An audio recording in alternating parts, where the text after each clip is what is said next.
بسم الله الرحمن الرحيم الحمد لله رب العالمين والصلاة والسلام على الحبيب المصطفى أبي القاسم محمد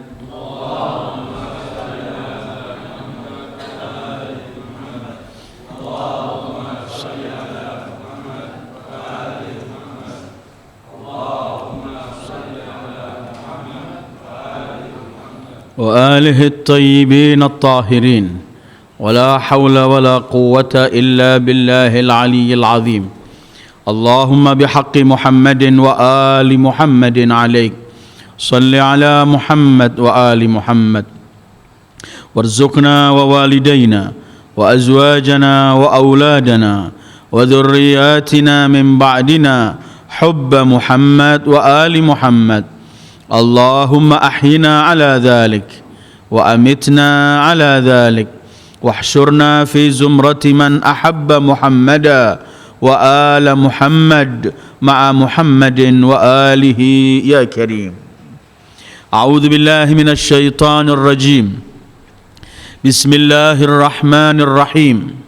والعصر إن الإنسان لفي خسر إلا الذين آمنوا وعملوا الصالحات وتواصوا بالحق وتواصوا بالصبر صدق الله العلي العظيم. أيها الإخوة السلام عليكم ورحمة الله وبركاته.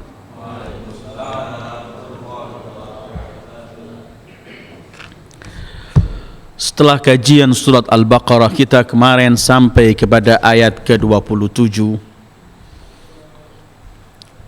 dan akhirnya telah kita bicarakan beberapa ciri atau sifat orang-orang fasik dalam Al-Quran.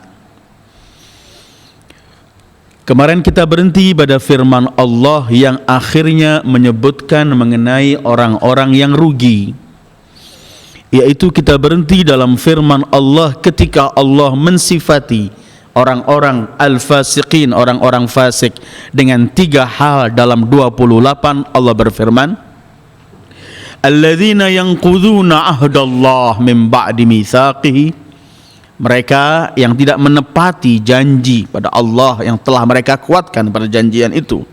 Wa yaqta'una ma amarallahu bihi an yusala, mereka memutus tali hubungan yang Allah wajibkan mereka untuk menyambung hubungan itu.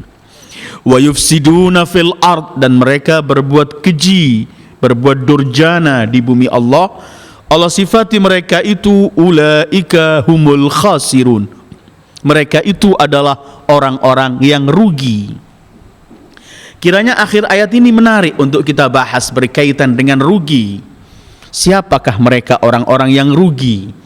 Apakah ayat-ayat Al-Quran yang mensifati orang-orang yang rugi? Karena kajian ini perlu kita kaji supaya kelak akhirnya kita jauh dari manusia-manusia yang disebut oleh Allah sebagai manusia yang rugi. Kalau al-muflihun pernah kita bahas, walaupun sepintas dan sekilas berkaitan orang-orang yang sukses. Ketika kita sampai pada beberapa pertemuan yang lalu, ketika mensifati orang bertakwa mereka muflihun, kita bicarakan sedikit mengenai siapakah mereka orang-orang yang sukses dalam kehidupan mereka di dunia maupun akhirat. Malam ini kita akan kaji siapa orang-orang yang rugi menurut Al-Quran. Ulaika humul khasirun. Untuk membahas mengenai mereka orang-orang yang rugi, saya akan dahulukan dalam satu surat dalam Al-Quran yang justru Allah bersumpah dalam Al-Quran, dalam surat itu mengenai manusia-manusia yang rugi. Allah justru bersumpah dalam satu surat, Allah menyebutkan bahwa manusia pada dasarnya hidup dalam kerugian. Wal asr innal insana lafi khusr. Ternyata manusia dalam kehidupannya ini menimpa padanya segala macam bentuk kerugian. Dia dikelilingi oleh kerugian dalam kehidupan ini, sehingga tidak pernah lepas dan keluar dari kerugian, kecuali orang-orang tertentu yang diberi oleh Allah istitsna, pengecualian. Siapa kemudian yang bisa keluar dari jaringan atau dari ingkaran kerugian dalam kehidupan ini? Karena itu malam ini saya pilih surat Wal Asri untuk menjelaskan akhir ayat surat Baqarah dalam ayat ke-27 itu. Ulaika humul khasirun.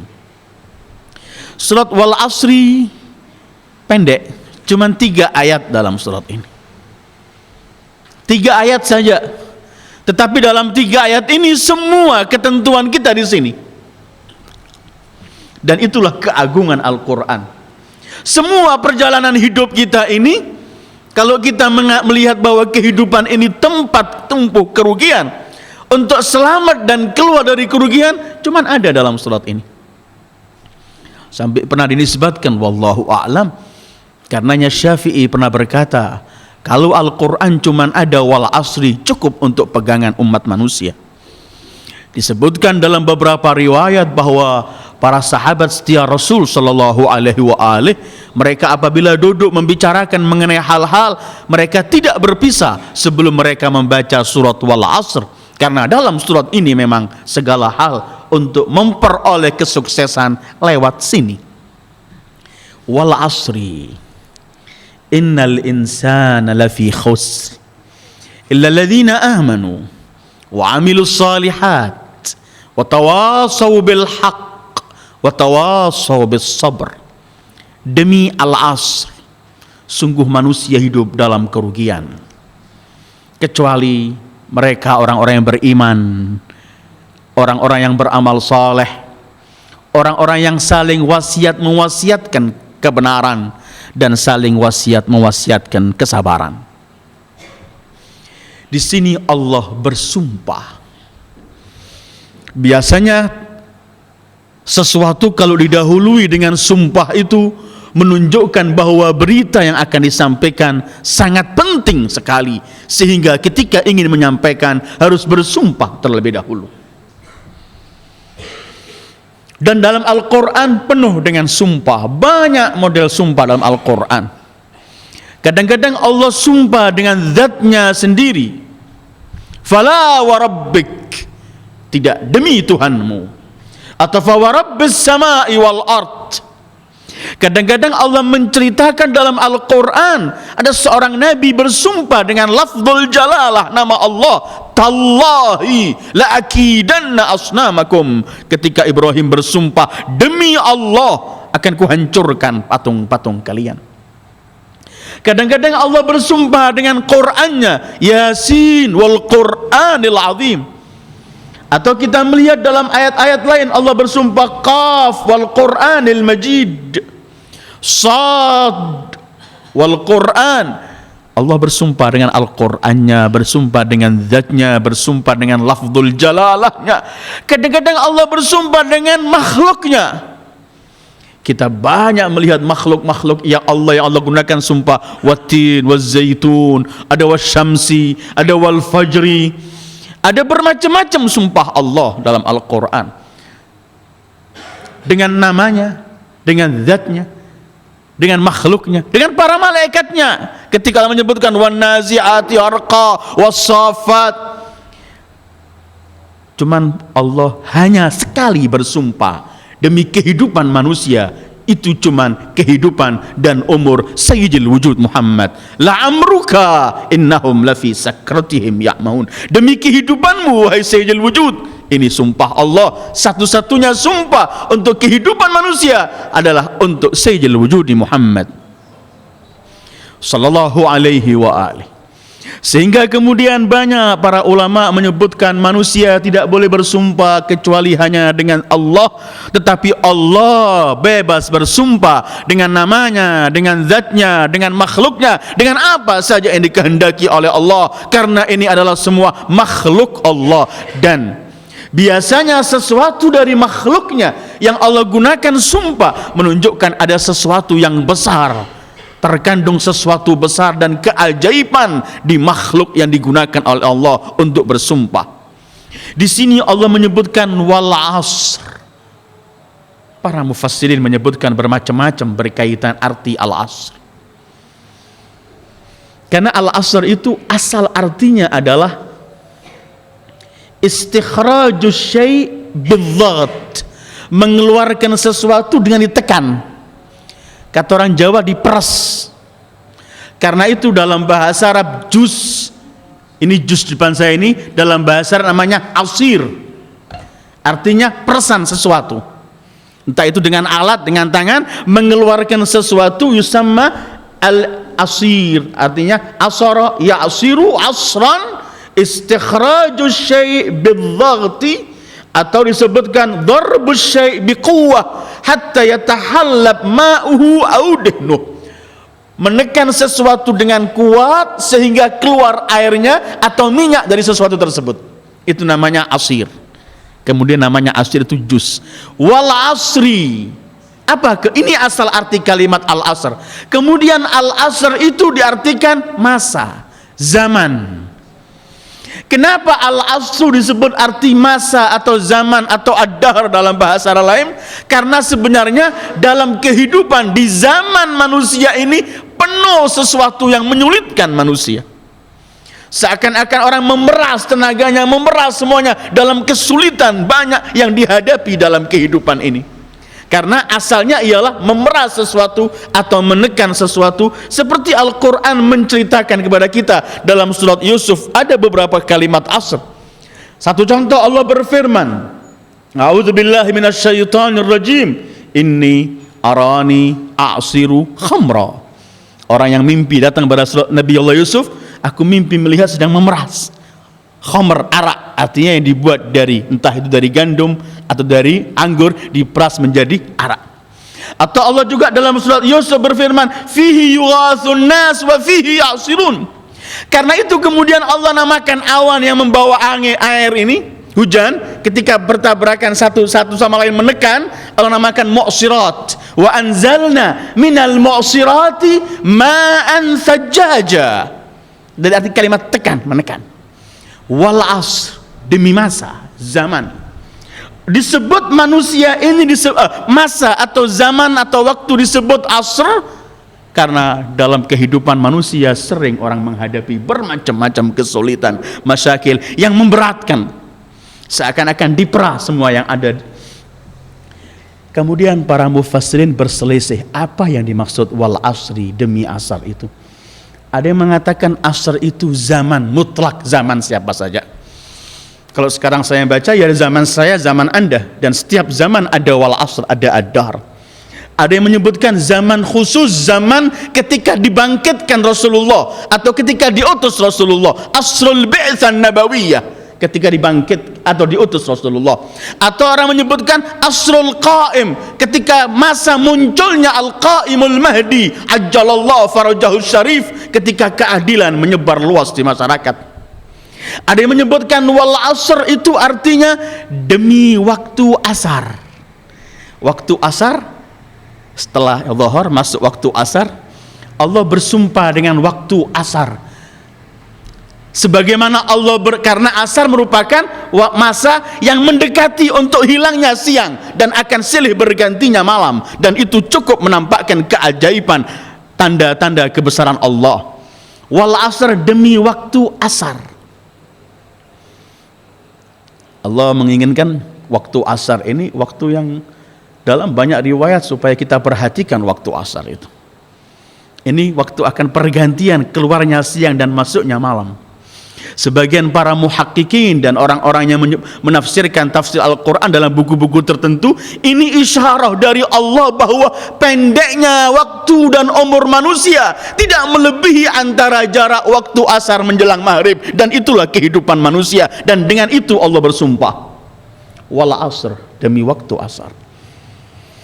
Ada yang menyebutkan wal asr yang dimaksud ialah bukan waktu asar, tapi yang dimaksud demi sholat asar. Karena Allah menyebutkan sholat asar adalah wassalatil wusta, sholat pertengahan. Setelah subuh dan zuhur ada asar, dan setelah asar ada maghrib dan isya. Ini as-shalatil wusta. Dan dalam riwayat demi riwayat banyak sekali menyebutkan berkaitan dengan keutamaan sholat asar dan bagaimana Rasul menekankan umatnya untuk melakukan sholat asar. Sehingga pernah dalam salah satu buku disebutkan ketika datang seorang mengadu pada Rasulullah, menyebutkan bahwa ia pernah melakukan perbuatan demi perbuatan, keji. Dia pernah berzina, dia sampai bunting, hamil, sampai melahirkan anak yang tidak dalam melalui segala macam. Ketika Rasulullah mendengarkan, Rasulullah spontan mengatakan, kamu berarti pernah meninggalkan sholat asar, dan karena itu kamu dikuasai oleh syaitan.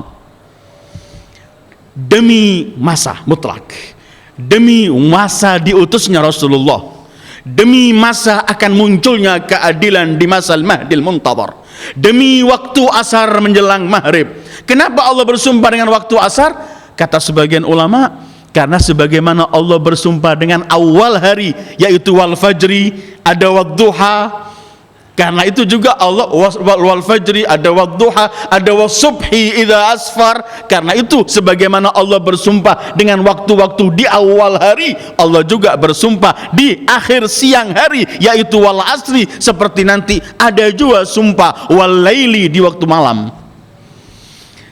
Tapi banyak para ulama menekankan bahwa wal asri adalah masa dan zaman mutlak, zaman siapa saja. Walaupun kita tetap meyakini bahwa masa di sini semua zaman, dan termasuk yang kita hadapi ialah zaman kita, masa kita. Dan dengan keyakinan bahwa semulia-mulianya masa ialah ketika dilahirkan dan hidup di masa itu Sayyidul Wujud Muhammad. Dan kelak semulia-mulianya masa dan zaman ialah ketika munculnya Al-Mahdi Al-Qaim min Ali Muhammad sallallahu alaihi wa ajjalallahu farajahu syarif. Ketika di masa itu di mana keadilan akan menjadi sesuatu yang akan dirasakan oleh seluruh umat manusia di dunia. Wal asri, demi masa, demi zaman, waktu yang kita lewati. Kenapa kemudian Allah bersumpah dengan masa, dengan zaman? Karena sebenarnya zaman ini sesuatu yang ada, tetapi kadang-kadang dirasakan tidak ada. Zaman ini dan waktu ini sesuatu yang mahal, tapi sering kita anggap sesuatu yang paling murah. Tepat padahal waktu dan masa itu adalah sesuatu yang paling berharga, dan sesuatu yang penuh menakjubkan kehidupan manusia, dan penuh menampakkan keajaiban Allah di masa. Coba dilihat setiap zaman, bermacam-macam kebesaran terjadi di situ. Di masa dan setiap zaman ada kebahagiaan, ada kesengsaraan, ada tangisan, ada tertawa-tawa, dan ada macam-macam semua terjadi di zaman. Karena itu ketika ada seorang datang pada Imam Ali ingin tanya, ia berkata, wahai Ali, aku ingin tanya padamu 4 masalah. Kata Imam Ali, tanyalah walau 40 masalah. Orang itu cuma berkata, mal qaribu wa mal aqrab, mal wajibu wa mal aujab, mal qaribu wa mal aqrab, mas sa'bu wa mal as'ab, mal ajib wa mal ajab. Pertanyaan terakhir, apa yang heran dan apa yang mengherankan? Karena pertanyaan pertama, apa yang wajib dan apa yang lebih wajib? Imam Ali hanya menjawab, yang wajib itu ialah taat kepada Allah, dan yang lebih wajib ialah meninggalkan maksiat kepada Allah. Apa yang dekat, apa yang lebih dekat? Yang dekat itu ialah kiamat, yang lebih dekat ialah kematian. Apa yang sulit dan apa yang lebih sulit? Yang sulit itu ialah kuburan, dan yang lebih sulit ialah pergi ke kuburan tanpa bekal. Ketika sampai apakah yang heran dan apa yang mengherankan, Sayyidul Wasiyin Amirul Mukminin, beliau hanya bersabda, yang mengherankan itu adalah ad-dahr, masa. Dan yang lebih mengherankan dari masa, dari zaman, dari waktu ialah ghaflatun nas fi, alpanya manusia hidup di masanya. Wal asri, demi masa, demi waktu. Tidak ada sesuatu yang lebih mahal dari masa dan waktu dan zaman. Tetapi sesuatu yang mahal ini sering kita lupakan. Karena itu nanti sebentar lagi jawaban Allah langsung, jawaban sumpah ini, innal insana lafi khusr, manusia sungguh dalam keadaan rugi. Jadi Allah di sini bersumpah dengan zaman, dengan masa, dengan waktu.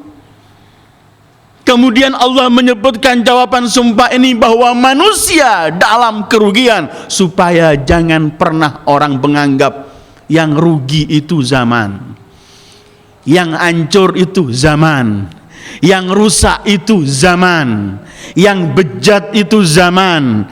Orang sering menyalahkan zaman. Zaman sudah bejat, zaman sudah rusak. Rasul pernah bersabda, la tasubbud dahr, jangan kalian caci masa atau zaman.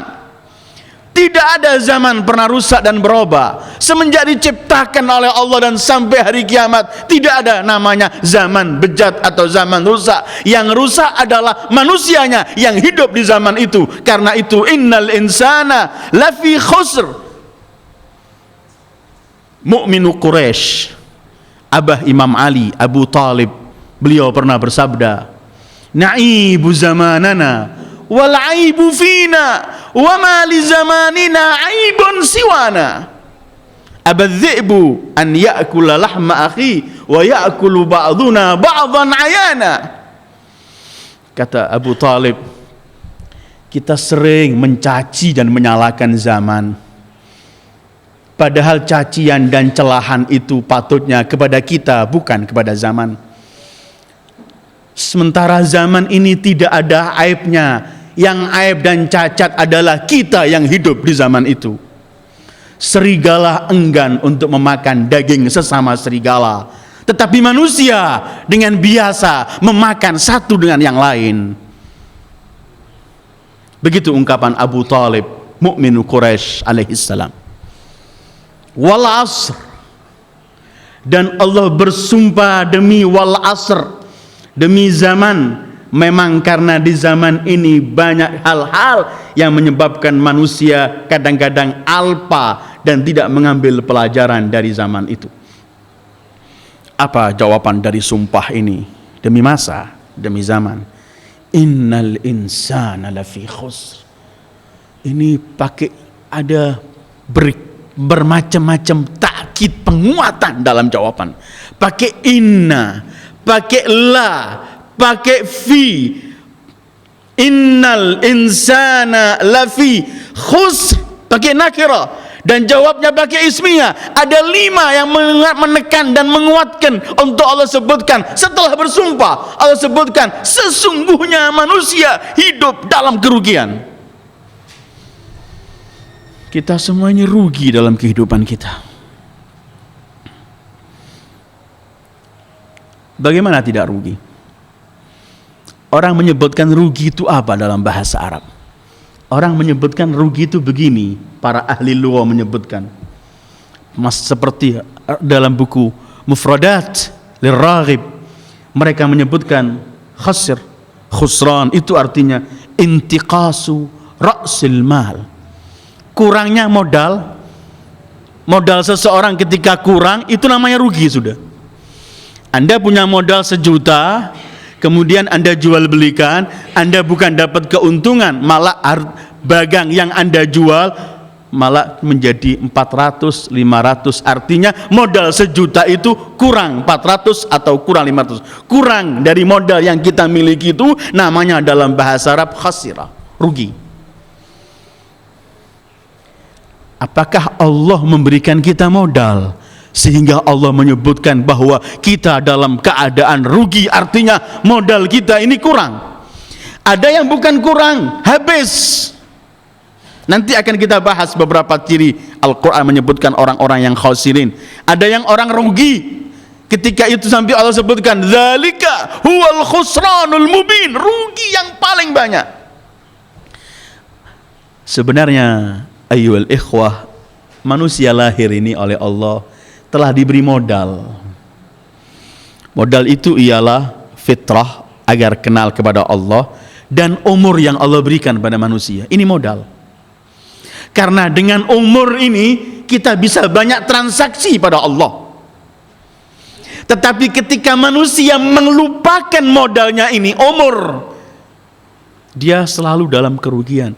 Dan kenyataannya begitu. Orang sering berkata umurnya tambah. Sebenarnya setiap hari umur kita kurang. Kalau kita punya umur 60 tahun, Kita kalau sekarang umur 30 tahun, modalnya tinggal 30. Rusak habis, sudah kurang modal ini. Padahal pada kehidupan manusia ini kita banyak saksikan, kita belum membicarakan mengenai amal perbuatan. Badan kita, tubuh dan anggota badan ini setiap hari mengurang. Berapa sel-sel otak kita ribuan yang kurang karena dimakan oleh usia dan nggak bisa kembali lagi. Kekuatan tenaga dan semua, bahkan banyak yang kita lihat di hadapan kita ini sesuatu yang tumbuh kemudian turun, mengecil habis. Artinya ketika ia keluar dan mulai hari itu mulai dia menggerogoti umurnya. Karena itu Imam Ali menyebutkan setiap nafas kamu bernafas adalah mendekatkan engkau ke liang kuburmu. Orang berkata ulang tahun, sebenarnya orang adalah kurang tahun, tahunnya mengurang. Innal insana lafi khusr. Kalau manusia tahu bahwa kehidupan ini selalu membawa dia kepada kerugian. Karena itu ada ibarah indah dari Imam Ali menyebutkan kehidupan ini. Beliau pernah bersabda, ad-dunya suq, rabiha fiha qaumun wa khasira akharun. Kata Imam Ali alaihissalam, dunia ini bagaikan pasar. Di pasar itu ada sebagian mereka yang beruntung, ada sebagian yang rugi. Berarti setiap nafas kita ini adalah transaksi, dan pasti kita akan sampai pada titik yang mana di titik itu dibagi fariqun fil jannah wa fariqun fis sa'ir. Kita bisa jatuh masuk ke jurang api neraka, wa na'udzubillah, atau kita bisa masuk ke surga dengan segala kenikmatannya. Tetapi kita tetap berjalan.